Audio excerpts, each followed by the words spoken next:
o nosso Deus é um Deus que providencia todas as coisas. A pregação de hoje é sobre isso mesmo. É o Deus que providencia, que traz a existência que não existe. Quando a gente falava de trocar o som da igreja, a gente até olhava umas caixas de som lá, bem baratinha, mais econômica, isso e aquilo, aquelas marcas que ninguém conhece, né? Mas no meu coração eu sempre falava assim, um dia eu quero trocar as caixas da igreja, mas eu quero colocar Yamaha. Mas as pessoas falam, é muito caro, é muito caro. É caro para mim, mas para Deus não é, porque Deus é dono do ouro e da prata. E hoje estão aí, as caixas estão aí. As 3 caixas que estão aí são as 3 caixas de Yamaha. A igreja tinha condições? Não, mas Deus tinha. Então nós vamos ter o nosso ar-condicionado. É caro, mas é para Deus, para o povo de Deus precisa. E é necessário. Amém? Não é um conforto, não é um luxo, é uma necessidade. Nós vamos ter em nome de Jesus. Hoje, irmãos, nós vamos falar ainda, continuando eu sem querer, acabei fazendo uma série sobre Eliseu, porque eu preguei um texto de Eliseu no começo do ano, aí depois fui preparar minha outra pregação da semana, aí eu olhei onde eu tinha parado em Eliseu, olhei e falei, puxa, vou continuar. Continuei. Essa semana a mesma coisa, fui olhar os textos para pregar aqui no dia de hoje, olhei a sequência do texto de Eliseu, falei, vamos continuar Eliseu, e olhando aqui, eu vejo que no domingo que vem a gente ainda continua Eliseu, para a gente terminar a série sobre Eliseu. Eliseu, que era o profeta das coisas simples, porque Deus também faz milagres maravilhosos, grandiosos, mas também trabalha nas coisas simples, humildes. Deus trabalhou com Elias, mandando fogo do céu, consumindo o holocausto.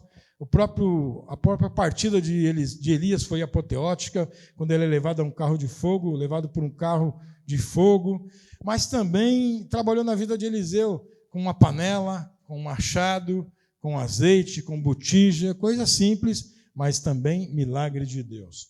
Hoje, continuando esses textos de Eliseu, nós vamos ler nosso texto aí em 2 Reis, capítulo 6, versículo 24, 2 Reis 26, 24, então nós vamos ler aí. Eu vou ler uma parte, vou pular para frente, para a gente, porque o texto é muito grande, muito longo, então eu vou ler uma parte, já vou passar adiante. Então, 2 Reis, capítulo 6, versículo 24, diz assim, olha, depois disso, ajuntou Ben-Hadad, rei da Síria, todo o seu exército, e subiu e sitiou Samaria. Houve grande fome em Samaria, e eis que sitiaram a ponto de se vender cabeça de um jumento por 80 siclos de prata e um pouco de esterco de pombas por 5 siclos de prata. Passando o rei de Israel pelo muro, gritou-lhe uma mulher, acode-me, ó rei, meu senhor. Ele lhe disse, se o Senhor não te acode, de onde te acudirei eu? Da eira ou do lagar? Perguntou-lhe o rei. Que tens? Respondeu esta mulher. E disse, esta mulher me disse, dá o teu filho para que hoje o comamos e amanhã comeremos o meu. Cozemos, pois, o meu filho e comemos. Mas, dizendo-lhe no outro dia, dá o teu filho para que o comamos, ela o escondeu. E tendo o rei ouvido essas palavras da mulher, rasgou as suas vestes, e quando passava pelo muro, o povo olhou e viu que trazia pano de saco dentro de sobre a pele. Aí vamos para o versículo 7. Disse Eliseu, ouvi a palavra do Senhor, assim diz o Senhor, amanhã a estas horas, mais ou menos, dar-se-á um alqueire de farinha por 1 siclo e 2 de cevada por 1 siclo, à porta de Samaria. Porém, um capitão, cujo braço do rei se apoiava, respondeu ao homem de Deus, ainda que o Senhor fizesse janelas no céu, poderia suceder isso? Disse o profeta, eis que tu verás com os teus olhos, porém disto não comerás. Aí nós vamos lá para o capítulo 7, versículo 17, que diz assim, dera o rei a guarda da porta ao capitão, em cujo braço se apoiava, mas o povo o atropelou na porta e ele morreu. E como falava o homem de Deus, o que lhe falou quando o rei lhe dissera a ele. Assim se cumpriu o que falara o homem de Deus ao rei. Amanhã, a estas horas, mais ou menos, vender-se-ão 2 alqueires de cevada por 1 siclo e uma de flor de farinha por 1 siclo, à porta de Samaria. Aquele capitão respondera ao homem de Deus: ainda que o Senhor fizesse janela dos céus, poderia suceder isso segundo a sua palavra? E disseram ao profeta: eis que tu verás com os teus olhos, porém disto não comerás. Assim lhe sucedeu, porque o povo o atropelou na porta e ele morreu. Senhor, esta é a tua palavra. Fale conosco, que o teu Espírito Santo possa nos falar. Nós estamos necessitados da tua presença, da tua palavra. Que o Senhor fale aos nossos corações, porque nós precisamos de ti. Que a tua graça, a tua paz e a tua santa misericórdia estejam conosco. Nós te pedimos em nome de Jesus. Amém e amém. Vamos continuando então o texto da semana passada, quando nós lemos que pregamos aqui sobre Eliseu na semana passada, o machado que flutuou. Na semana a gente falou sobre o machado que Eliseu orou aí, colocou a madeira e o machado flutuou. Na semana seguinte, foi a semana passada, nós falamos de Eliseu sendo cercado e de que o anjo de Deus, os anjos de Deus, os cavaleiros e os carros de fogo estavam também guardando a ele, e ele pediu para que Deus abrisse o olho do moço, para que o moço visse que Deus estava com eles. Hoje nós vamos continuar. E hoje nós vamos falar exatamente a continuação daquela passagem. Naquela passagem, o rei da Síria havia ido para buscar, prender Eliseu. E então eles cercaram a cidade onde Eliseu estava. Quando o moço acordou de manhã, olhou e viu a cidade cercada. E o moço olhou, viu aquele exército e falou para Eliseu: ah, meu senhor, e o que faremos? Vamos perecer. Um exército contra 2 homens? Eles iam morrer. Mas Eliseu olhou e disse para o moço: calma, tem um exército mais numeroso conosco do que esse que está com eles. Tem mais daqueles que estão conosco do que os que estão com eles. Ou seja, Deus está nos guardando. Tem um exército contra nós, mas tem um exército ainda maior em nosso favor. E aí o olho do moço é aberto pela oração, e ele vê o exército guardando e fica em paz. E o Eliseu leva esse exército para dentro de Samaria. O rei de Israel pede para matar esses homens. Ele diz: não, não é para matar ninguém. Pelo contrário, alimente esses homens. Os homens comeram, tiveram um banquete e foram embora. Chegando lá no rei da Síria, eles disseram: olha, nós fomos prisioneiros, mas não nos mataram, nos deram de comer. Então o rei da Síria diz: então não vamos contra eles, e fique em paz. E a paz fica naquela paz, até que aqui começa esse novo texto, onde Ben-Hadad, rei da Síria, volta a cercar o povo de Israel. Então ele cerca Samaria, que era a capital de Israel. Os cercos, aqui para a gente entender por que aconteceu essa fome, é o seguinte: quando um exército cercava uma cidade, ele cercava uma cidade, impedindo que qualquer alimento entrasse naquela cidade. Ele ia nos rios e fechavam, faziam umas barragens no rio, então não entrava água na cidade. Aí pense numa cidade onde não entra, não sai ninguém, não entra comida, não entra água. Imagine como que vai ficar a cidade. A miséria, a fome. Então esse exército da Síria cercou a cidade de Samaria, que era a capital de Israel, foi cercado.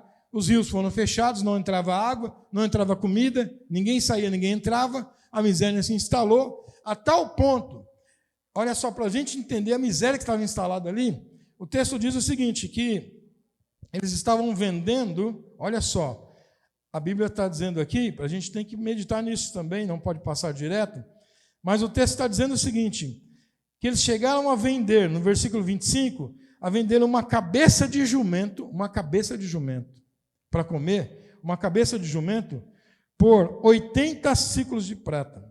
E pesquisando aí, né, para a gente ver quanto que valia um ciclo de prata, mais ou menos, por o preço de hoje, um ciclo de prata equivalia mais ou menos a 11 gramas, 11,4 gramas de prata. Então, um ciclo, né? 80 ciclos de prata ficaria em torno aí, um ciclo de prata custaria R$ 758 hoje, que equivale a 12 gramas de prata, R$ 758. 80 ciclos custaria R$ 60 mil, 60.640. Imagine você uma cabeça de jumento custar 60 mil reais. O que se tem numa cabeça de jumento para comer? É a fome instalada. 60 mil, uma cabeça de jumento. Pior, o texto continua dizendo e diz ainda que também, não só a cabeça de jumento estava nesse preço, mas olha só o que estava sendo vendido aqui. Ainda está dizendo que esterco de pombo, um pouco de esterco de pombos, eram vendidos por 5 ciclos de prata. Esterco de pombo, vendido por 5 ciclos de prata, ou seja, 3.790. 3.800, um pouco de esterco de pombo. Não é iguaria, ninguém come esterco de pombo. Aqui há 2 interpretações na Bíblia. A primeira, alguém disse que esse esterco de pombo era tipo um painço, um grão que se chamava esterco de pombo. Mas há outra interpretação que diz, sim, era literal, que alguns povos, quando estavam com muita fome, comiam sim esterco de pombo, porque o pombo naquela época não era como é hoje, né, cheio de doença. O pombo comia só grãos e ele não deglutia muito, então o grão saía quase inteiro.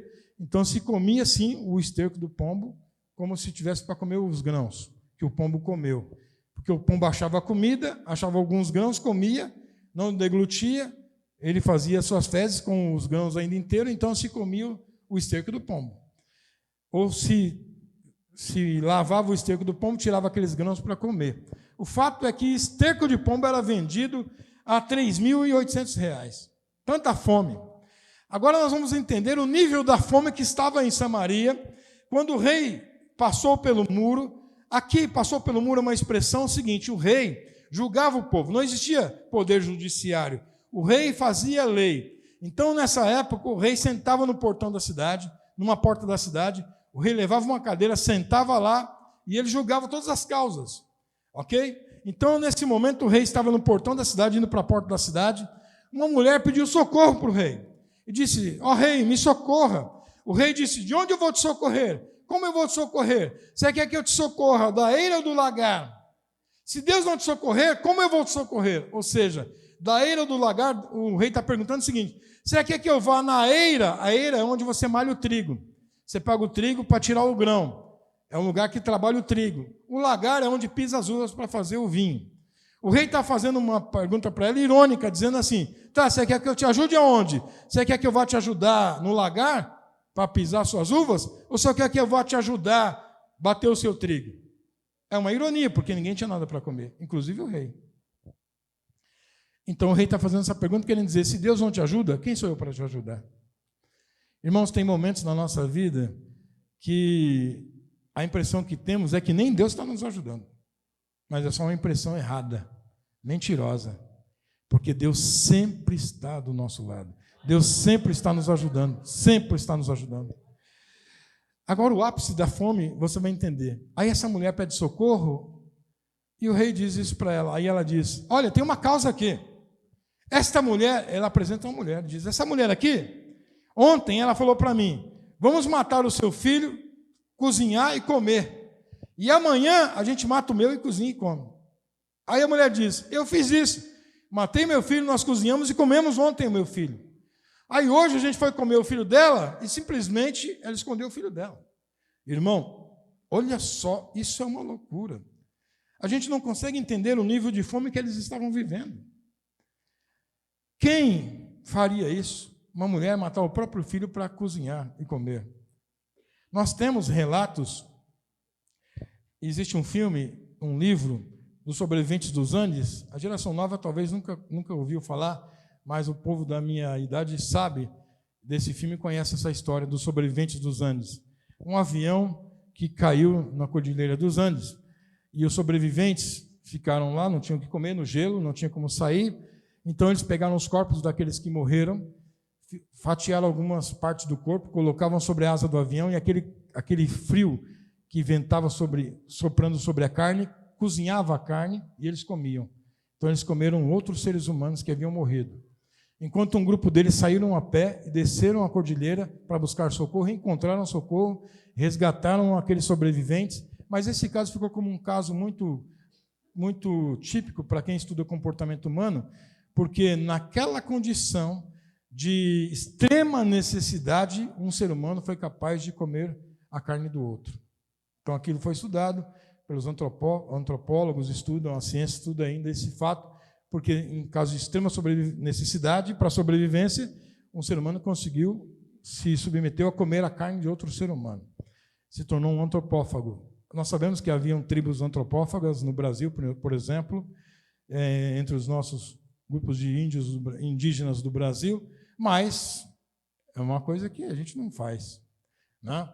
Eticamente, para a gente, isso é errado. Mas olha o que essa mulher chegou a fazer. Quando o rei ouviu isso, o rei disse, não, chega, agora chega. O rei disse, eu não quero mais ouvir nada.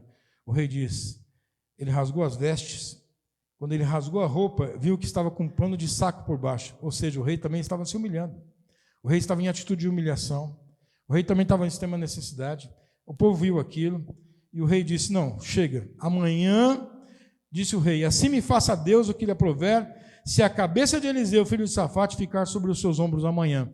O rei está dizendo, amanhã Eliseu vai ser morto. Amanhã eu corto a cabeça dele. Até amanhã ele está morto. E aí, irmãos, aqui vai entrar a nossa reflexão. Um homem de Deus de um lado e a necessidade do outro. O rei entende o seguinte, se Eliseu fosse homem de Deus, a gente não estaria passando por isso. Já que Eliseu não pode solucionar isso, nós vamos matar Eliseu. E por outro lado, o que ele está dizendo é o seguinte, ele quer se vingar de Deus matando o profeta. Porque se Deus não resolve o meu caso, para que ter um profeta de Deus se Deus não resolve nada? Esse é o sentimento do profeta. Você pode dizer, isso é uma tolice, mas olha só o que muitos crentes fazem. Tem muitos crentes que quando estão passando por provas, por dificuldades, doenças, desemprego, alguma coisa muito grave, o que ele faz? Ele se revolta contra Deus e diz, também não vou mais para a igreja. Ah, você está com uma doença tal. Ah, também não vou mais para a igreja. Ah, você está demitido. Ah, também não vou mais para a igreja. Ele se revolta contra Deus quando está num problema. Quando o necessário, quando o correto seria fazer exatamente o oposto. Se você está sendo colocado numa prova, você não tem que se afastar de Deus. Pelo contrário, você tem que se achegar mais a Ele. Porque a sua solução só pode vir de Deus. E nós servimos a um Deus que pode solucionar qualquer coisa. Nós servimos a um Deus que pode tudo. Esse Deus é um Deus de milagres. E você tem que correr para Ele. Se você está numa dificuldade, você vai se afastar de Deus, meu irmão. É loucura. Se você está em problema, você tem que estar na presença de Deus. Porque não há outro lugar que possa vir a sua solução, senão do Senhor. Quando o rei diz isso, Deus já fala com Eliseu. Deus fala para Eliseu, olha, vão vir aí, empurrar a porta, vão vir para levar você para ser morto. O Eliseu, quando o moço chega, o Eliseu fala, não, calma, opa, alto aí. Não, não precisa me matar não, volte lá e anuncie, olha só. Aí o Eliseu vai fazer um anúncio. Não precisa me matar não, calma. Olha só o que Eliseu vai dizer. Ouvi a palavra do Senhor, assim diz o Senhor. Irmãos, toda vez que tiver essa expressão na Bíblia, assim diz o Senhor, a gente tem que tremer. Porque uma coisa é falar o profeta, outra coisa é falar o apóstolo, outra coisa é quando Paulo falava, outra coisa é quando Pedro falava, outra coisa é Moisés falando, outra coisa é o Eliseu falando. Mas quando o Senhor fala, olha só, assim diz o Senhor. Se você olhar a sua Bíblia, Senhor, todo está com letra maiúscula. É uma fala do próprio Deus. Deus vai falar. E o que Deus tem a dizer, Deus vai falar. Então, o que é que Deus fala através do profeta Eliseu? Amanhã, a estas horas mais ou menos, dar-se-á um alqueire de flor de farinha por um ciclo, e 2 de cevada por um ciclo, à porta de Samaria. Irmãos, o que Eliseu está dizendo aqui é o seguinte, olha só, o cenário era uma cabeça de jumento, 60 mil reais, um monte de cocô de pombo, 3.800. O Eliseu está falando, não, Deus está dizendo que amanhã, nessa mesma hora, mais ou menos nesse mesmo horário, ou seja, daqui 24 horas, aqui na porta, vão vender um alqueire de flor de farinha por um ciclo. Um ciclo é 11 reais. Aliás, 750 reais. Então você vai comprar um alqueire, aqui em São Paulo um alqueire equivale a, eu marquei aqui, 24.200 metros. Em Goiás é o dobro, 48.400. 24 mil metros de farinha. 24 mil. Lá era uma medida, né, que os agricultores usavam. Ele está dizendo, por exemplo, um caminhão de farinha por R$750. Como que você vai pegar uma situação em 24 horas? Como que você muda uma cabeça de jumento por R$60 mil, um punhado de cocô de pombo por 3.800? Você diz, daqui 24 horas vai ser o contrário. Vai ter um caminhão de farinha por R$700. Isso é loucura. Irmão, isso é loucura. Isso é loucura. Aí você vem para a igreja com uma situação cheia de problemas. Aí a palavra diz para você, amanhã, nessa mesma hora, você estará numa situação totalmente diferente. Aí você fala, não, isso é loucura, isso é impossível. Você vai ver que para Deus nada é impossível. Aí você vem aqui desempregado. Aí Deus fala para você, amanhã, nessa mesma hora, amanhã, em torno de meio-dia, você estará empregado. Aí você vem enfermo e Deus fala para você, amanhã, em torno do meio-dia, você estará curado. Aí você fala, isso é loucura, isso não tem como acontecer. Isso aí é imprevisível, é impossível. E olha só, e foi isso que o capitão achou, porque havia um capitão onde o rei apoiava o braço. Como assim? O capitão ficava na porta, um homem, um soldado, e o rei ia lá julgar as causas, se escorava nele, para ficar com a mão erguida, se escorava nele. E esse capitão, ele também pensava isso é impossível. Olha o que ele disse. Porém, o capitão, cujo braço do rei se apoiava, respondeu ao homem de Deus, ainda que o Senhor fizesse janelas no céu, poderia suceder isso? Isso não pode acontecer. Olha o que está dizendo assim, ainda que Deus abrisse uma janela no céu e começasse a chover trigo e cevada, isso não ia acontecer, isso é impossível. Ele quis dizer para o profeta, não é que o profeta está mentindo, ele quis dizer o seguinte, nem o Senhor pode fazer isso. E é interessante, porque quando Eliseu fala Senhor, ele põe letras maiúsculas, todos. E quando esse capitão fala Senhor, ele também põe letras maiúsculas. Então, no hebraico, Elohim, né? O nome que não se profere de Deus, Elohim é Senhor. Mas Deus tem um nome que não se pronuncia. Então, quando Eliseu usou o nome de Deus para falar do milagre que Deus ia fazer, o capitão ousou dizer o mesmo nome de Deus para dizer que Deus não podia fazer. Irmãos, uma coisa é você desafiar um homem, outra coisa é você desafiar Deus. Se eu disser para você que amanhã, meio-dia, você estará empregado, se eu disser para você que amanhã, meio-dia, você estará curado, você pode dizer, é impossível, pastor, para o Senhor. Para mim é realmente, mas para o Deus que eu sirvo não é. Mas para o Deus que nós estamos aqui servindo não é. Para o Deus que nós estamos louvando aqui não é. Uma coisa é eu dizer, pode ser que não aconteça, mas se o Senhor disser, e se o Senhor me usar esse, assim diz o Senhor, assim diz o Senhor, você pode ter certeza, vai acontecer. E esse homem desafiou a Deus, não desafiou Eliseu, desafiou a Deus, o Senhor de Eliseu.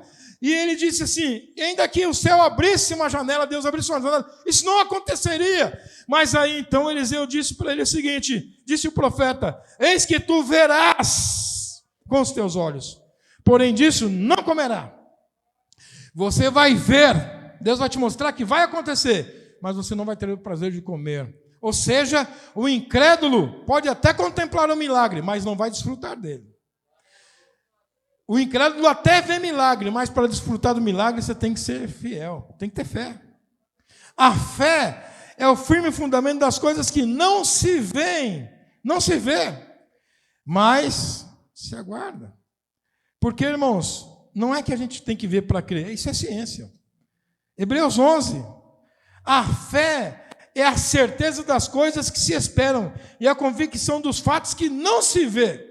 Eu não estou vendo, mas vai acontecer, tem convicção, é certeza. Então isso é fé. Quem fala assim, não, eu só acredito vendo. Então você não é fé, você não tem fé, você é cientista. Ué, eu só acredito vendo. Aí você não é crente, você é cientista. O cientista só acredita vendo. O cristão vê crendo. Aqui, ele disse, você vai ver, mas não vai comer. Eu gosto da forma como Deus trata as coisas. Deus é maravilhoso. Irmão, quando você tem um problema, você fica procurando Deus para ensinar Deus a trabalhar, né? Quando jovem, a minha visão esquerda, eu perdi meu olho esquerdo, começou a embaçar, não enxergava mais nada. Aí eu ficava ensinando Deus a curar. Eu ia para a igreja e falava, Deus, vai ter uma oração lá, eu vou fechar meus olhos na oração, e quando eu abrir o olho, eu vou estar enxergando. Eu fiz um roteiro para Deus. Então, Deus, eu vou fechar o olho, aí eu vou orar, e quando eu abrir, eu vou estar enxergando. É um milagre. Eu fiz um roteiro. Só que Deus não quis o meu roteiro. Deus falou, não vai ser assim, não. Então, meu olho continuava. Eu ia para a oração com fé, abri o olho, estava embaçado de novo. Eu falava, não foi dessa vez. Aí eu falava, então, Deus, mas olha, eu vou orar na minha casa, vou fechar meus olhos, vou orar. Quando eu abrir meu olho, eu vou enxergar, normalmente. Aí eu ia para casa, orava, abri o olho, estava embaçado de novo. Eu falava, não é possível. E eu continuava indo no médico. Até que o médico falou, você vai fazer um transplante, demora aí 2, 3 anos, naquela época, né? Quase 40 anos atrás, demora aí uns 3 anos para sair seu transplante de córnea. Eu me inscrevi no transplante, em 45 dias eu fui chamado para o transplante. Entrei na sala de cirurgia às 5 horas da tarde. Quando deu meia-noite, eu acordei da anestesia, quando eu abri meu olho estava perfeito, cheguei a 100%. 100%. Falei, esse é um milagre de Deus. O meu roteiro era, vou estar orando e quando eu abrir eu vou enxergar. O roteiro de Deus é, não, você vai se inscrever num transplante, em vez de 3 anos vai demorar só 45 dias e você vai sair de lá enxergando 100%. É um milagre de Deus. E a prova do milagre até hoje existe. Porque teve um tempo que meu olho ficou ruimzinho esses dias. Aí eu fui no médico, o médico disse, você fez transplante há quantos anos? Eu falei, 30. Ele disse, então, está bem, por quê? Eu falei, por quê? Ele falou, porque um transplante de córnea dura em média 10 anos, o seu já está durando 30. Você ainda está reclamando? Eu falei, não, então agora eu vou agradecer. Ele falou, porque 30 anos já, né? Está ótimo. E está aí até hoje, 30 anos. Né? Eu fiz meu transplante em 93, ou seja, em 93 isso, o ano que vem. Esse ano faz 31 anos. Então Deus é maravilhoso. Foi um milagre para mim. Foi um milagre. 45 dias fazer um transplante, na época que demorava 3 anos. Saí enxergando 100%. Louvado seja Deus. Então não precisa ensinar Deus a trabalhar, Ele tem os meios dele. Agora, irmão, veja só. Eu vou contar para você um testemunho para você entender como Deus trabalha. Não precisa Deus ensinar Deus tem seus meios. 2 missionárias num país gelado estavam orando dentro de uma casa e Deus disse para elas assim, eu vou levar vocês para tal país. Elas disseram, Senhor, nós vamos, atendemos o seu chamado, mas nós não temos nenhum real para ir, não temos nada de dinheiro para ir. Deus disse, não se preocupem. Elas começaram a orar, aí Deus disse, vão orar lá embaixo daquela árvore. Irmão, caindo neve, um gelo danado. Deus disse, vai orar lá naquela árvore. E elas, puxa, Senhor, estamos aqui dentro de casa, tão quentinho, com a lareira acesa, a gente tem que orar lá fora. Vá orar embaixo daquela árvore. Elas foram orar embaixo daquela árvore, as duas, começaram a orar embaixo daquela árvore, oraram. Quando elas terminaram a oração, Deus disse, tira o pé do lugar e veja o que tem embaixo do seu pé. Onde ela estava, a neve afundou, derreteu onde ela estava pisando. Quando ela tirou o pé, ela achou uma nota lá, com um valor de dinheiro, na Europa, e com aquele dinheiro que ela encontrou ali, eles viajaram para aquilo que Deus tinha mandado. Deus trabalha dessa forma. Deus faz essas coisas. Aqui, como Deus vai tratar o assunto? Olha como Deus vai tratar. Deus é maravilhoso, irmão. Eu gosto das coisas que Deus faz, porque Deus não usa ninguém que tem dons maravilhosos. Não, Deus usa pessoas mais simples e excluídas possíveis. Deus usa os mais simples, os mais deixados de lado, os excluídos são os que Deus usa. E aqui, Deus vai usar leprosos. Os leprosos são considerados impuros, eles são criados fora da cidade. Quando uma pessoa ficava leprosa, ela era mandada embora da cidade, tinha que viver nas cavernas, nos buracos escondidos, não tinha mais contato com a sociedade, não podia. Eles tinham que ficar escondidos, eles eram rechaçados da sociedade. Aqui esses leprosos estavam passando fome da mesma forma, eles falaram o seguinte, se a gente ficar na caverna aqui, vamos morrer de fome. Se a gente entrar na cidade, vamos morrer apedrejados. Vamos morrer de qualquer jeito. Então, vamos tentar a sorte. Vamos entrar, vamos invadir uma cidade aí. Se apedrejar a gente só vai morrer. Porque morrer a gente vai mesmo. Se a gente ficar sentado aqui vai morrer também, vamos tentar. E esses leprosos entraram na cidade dos sírios.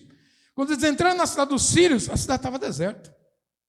Eles entraram numa tenda, um monte de comida, um monte de coisa. Eles falaram, comeram ali, pegaram o ouro, prata, pegaram as roupas. Aí entraram em outra tenda, a mesma coisa, cheia de comida, prata, ouro, pegaram. Aí um deles falou, mas não é normal, não está certo a gente fazer isso, não. A gente está aqui comendo, bebendo, tem tanta coisa aqui, e o nosso povo lá todo mundo morrendo de fome. Vamos avisar para eles que aqui está sossegado, está livre, tem bastante comida.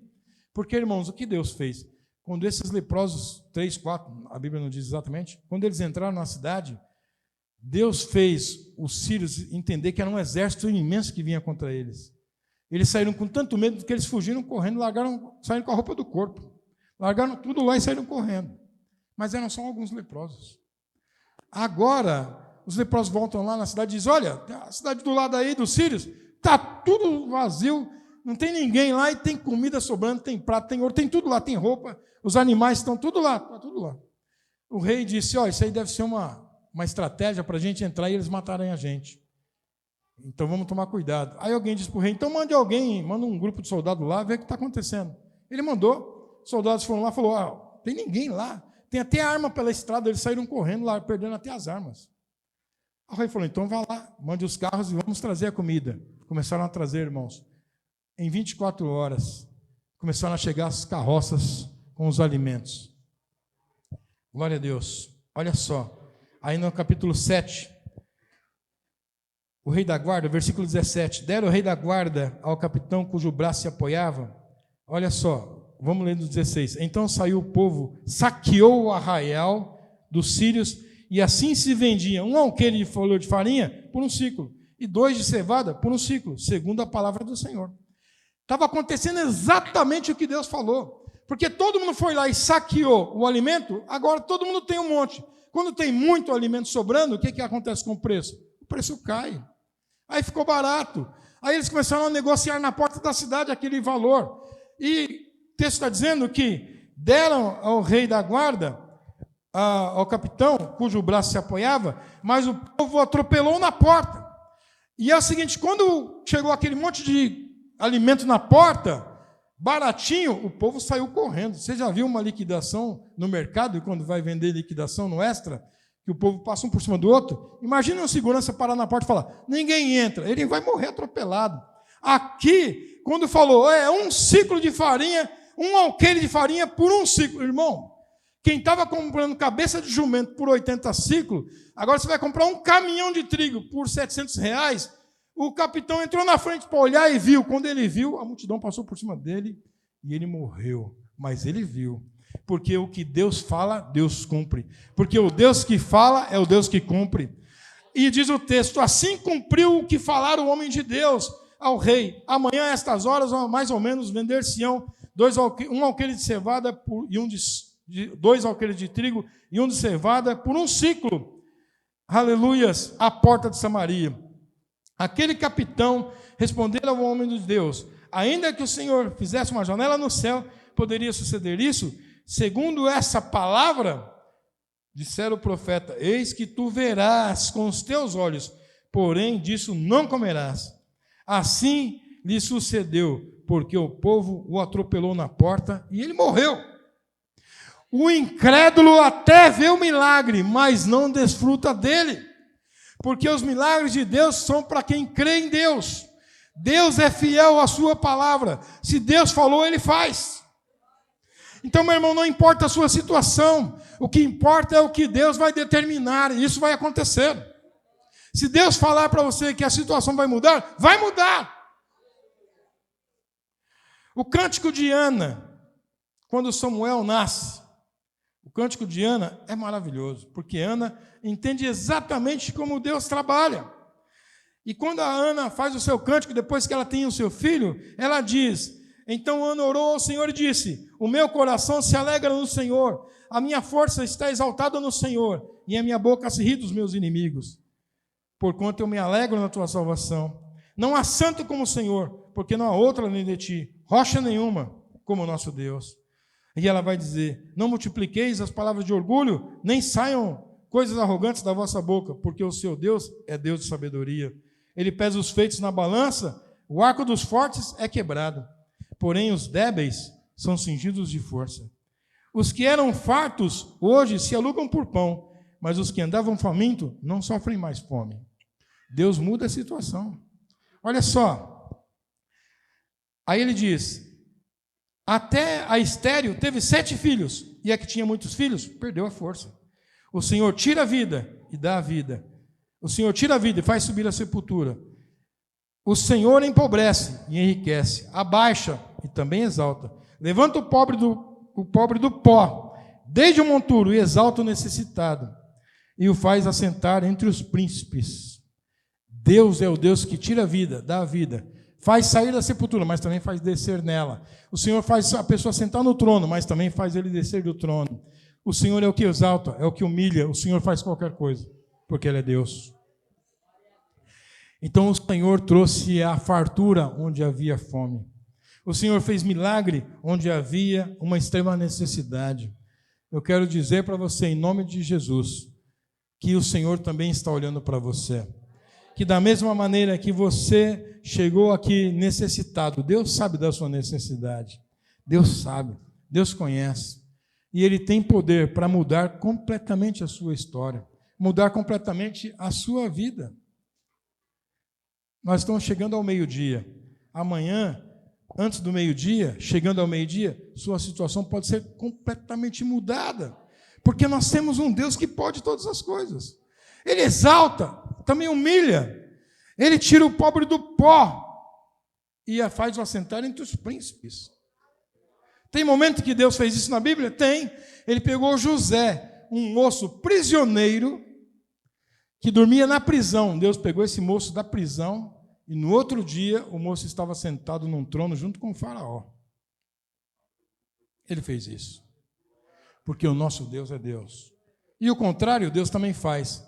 Ele pegou Nabucodonosor, um dia estava no trono, orgulhoso e arrogante. No outro dia estava andando de 4 como um animal no meio da floresta. Porque o nosso Deus é o Deus que exalta, mas também abaixa, que dá, mas também tira.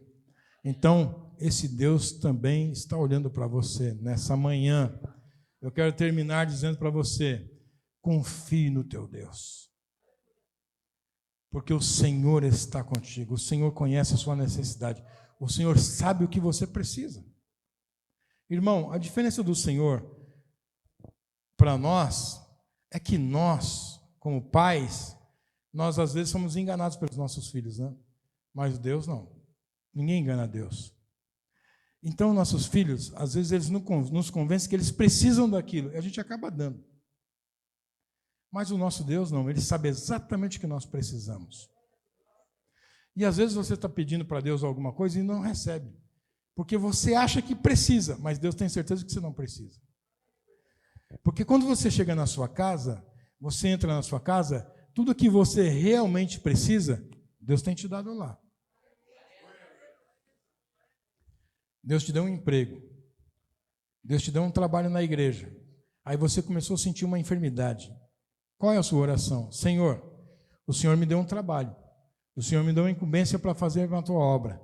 O Senhor me deu um trabalho para ganhar meu pão. E essa enfermidade está me limitando, está me atrapalhando. Senhor, coloca a tua mão. Cura esta enfermidade na minha vida. Senhor, tira isso da minha vida. Irmãos, nós queremos um Deus que pode todas as coisas. Não há impossível para o meu Deus. Este porteiro, este capitão, podia entender de exército, podia entender de segurança, podia entender de guerra, podia entender de armas, mas ele não entendia nada de Deus.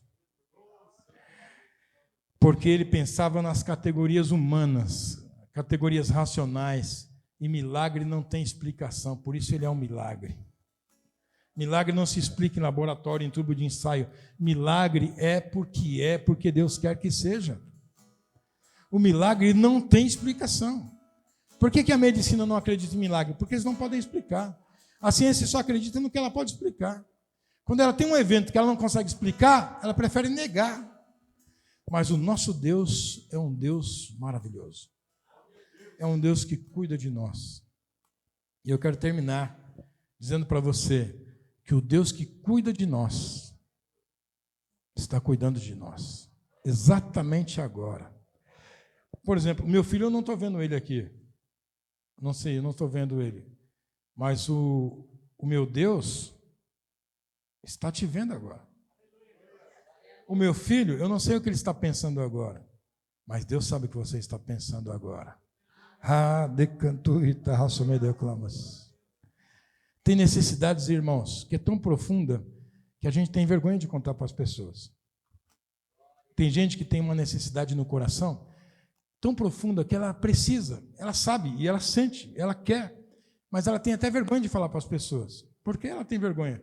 Porque ela pode ser ridicularizada, alguém pode dar risada, alguém pode ignorar, falar, você não tem capacidade, você já ignora. Então ela nem fala, ela não conta para ninguém a sua necessidade, porque é muito íntima. Mas o nosso Deus lê o seu coração, Ele conhece.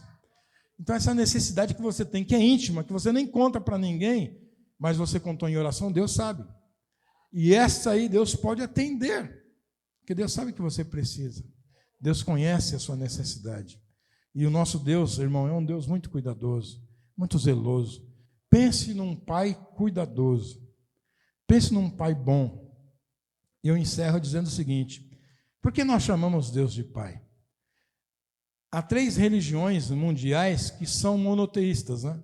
Que creem no Deus que nós cremos. O judaísmo, que crê num Deus também monoteísta, o judaísmo, mas eles não chamam Deus de pai e nem sequer pronunciam o nome de Deus. Eles abreviam o nome de Deus. Há o islamismo, que também não chama o nosso Deus como Deus é, mas o chama de Alá, de outras coisas. Mas por que nós chamamos Deus de pai? Porque nós somos ousados? Não. Porque Jesus nos ensinou. Então Jesus, o que nos distingue como cristãos, e não só monoteístas, mas cristãos, é porque nós chamamos Deus de pai. Amém? Deus é pai. Como nós sabemos disso? Porque Jesus, quando foi ensinar a gente a orar, Ele não disse, ensina-nos a orar, Jesus, olha, vou ensinar vocês a orarem. Quando vocês forem orar, vocês dizem, a grande arquiteto do universo, Senhor, Criador. Não. Ele diz, quando vocês forem orar, orem assim, Pai nosso que estás no céu. Ele está dizendo, quando você for orar, você ore ao seu Pai que está no céu. Você tem um Pai. Amém? Curve a sua cabeça, vamos orar ao nosso Pai que está no céu.